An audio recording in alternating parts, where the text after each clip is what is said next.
Okay, welcome once again to Philosophy Online Lecture. Still on medieval philosophy, we are now on Saint Anselm. Saint Anselm was born in 1033 AD. He was born in Italy and also belonged to the Augustinian philosophical tradition. Okay, that is, he also shares some belief with Saint Augustine. Okay, he was of the view that we shouldn't believe truth by faith and then try to look for a philosophical understanding of it, that it is not done. You shouldn't believe truth by faith and then try to seek for philosophy understanding of it. There is a phrase credo et intelligam, which means believe in order to understand. Okay, so Saint Anselm major focus was actually on the existence of God, and that was what made him popular, especially his ontological arguments. Okay, so he was popular for his proof, and one of it was degree of perfection in things. Okay, so he said that the degree of perfection in things proves that there is an absolute and highest degree of perfection of things. That is, if we say that something is beautiful and something is more beautiful and something is much more beautiful, if you keep saying that there a degree in the perfection of this beauty, there is an absolute and highest degree of beauty. Okay, so if we talk of things such as beauty, goodness, justice, we are talking of them as if there is a measure at which you, a standard at which you measure them. Rather, there is an highest degree, and that highest degree of which you measure or qualify them is God.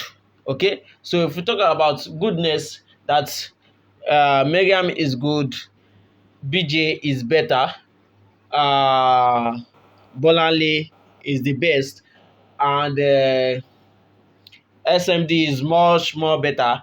We keep talking of these things, but we are talking of them because we know that there is an higher standard at which we measure all those things. Okay, so that is on the degree of perfection of things. I hope you understand. Now, on the second one, which is more popular, is ontological. And in here, it said that God is greater than which none can be conceived. Listen to the phrase again. God is greater than which none can be conceived. That is, God is a being that is great, so great that no other can be thought of as greater than God. That is what that phrase means. And so this being that is the highest that we can think of as existing can not only exist on our mind alone, but has to exist in reality. Because if it exists on our mind alone, there's always the possibility that we can think of another that is greater than, but it is not possible to think of any greater being than God. So I was explaining to someone, and she said that money is great, and I said there are some things that money can't do. Okay, money can't give life only. Okay, she now said, okay, life is great. I said, okay, life can be taken away. There is that which is the giver of this life, and is there any other thing you can think of that is greater than this giver of this life? She couldn't think of anyone again. Okay, so this is what we mean. Okay, so God is an absolute being that no greater than can be conceived. Okay, so a monk, Cornelio, now tackled Saint Anselm by saying, does this mean that anything that we conceive on or think about on our mind, does it mean that they exist? What if I can imagine a I'm sorry for that. I'm sorry for that. Okay, what if I can imagine a beautiful island on my mind that does not exist? Does that mean that it exists? St. Anselm now responded by saying that a beautiful island cannot be compared to God. as God's nature implies an absolute perfect being, but the nature of a beautiful island does not imply an absolute perfect being. Okay, so because an absolute perfect being involves its existence to be classified as an absolute perfect being.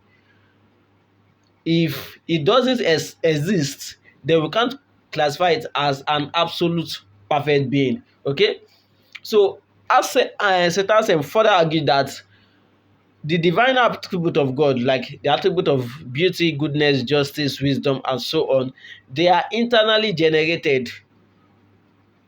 They are not generated from outside. They are in the essence of God, in the intrinsic nature of God. Like we could have gotten our idea of goodness or good character maybe from our parents or any other means, okay? But to God, it is from He Himself. So when we say God is good, we are not just saying that God is good, we are saying that He is goodness itself. We are not saying that God is truthful, God is the truth. We are saying that God is truth itself. Same with saying that God is being itself. Okay, so that is Anselm point on God's divine attribute being internally intrinsic and not separate from his essence. Okay, and he also said that God is immaterial, that is not composed of matter or material, but is absolutely simple. Okay, and also lastly, he said that God transcends space and time. That is, God is not limited by time, but He is eternal. Okay, so that is on Saint Anselm, a medieval philosopher. Thank you so much for listening. Please do subscribe and keep notification on, as we will be dropping more philosophical uh, tutorials. Thank you so much.